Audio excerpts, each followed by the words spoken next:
Welcome to Kenton Teaches. Enjoy the video. You start by protecting the system.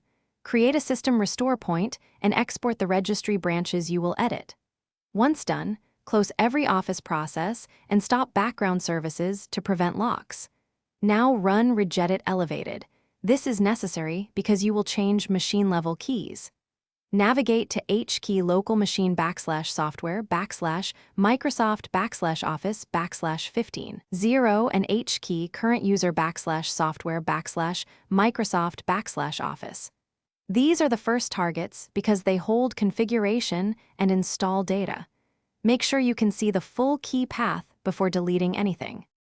You will now delete the core Office 2013 registry entries. First, export each specific key so you can restore if needed.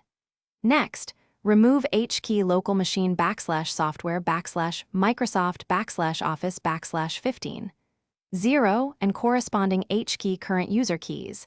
This removes configuration and product pointers. Then inspect HKLM /software /Microsoft /Windows /current version /uninstall for Office-related GUID and delete. Finish by cleaning leftover files and shortcuts. Remove Office 15 folders from Program Files and the Start menu entries.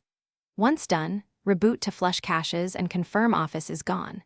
If Windows still shows Office, run the official removal utility or Microsoft Fix It to clear installer records. If a key won't delete or the system behaves oddly, boot into safe mode and reattempt registry edits, or restore the exported key from your backup. This tip recovers you quickly while preserving system integrity.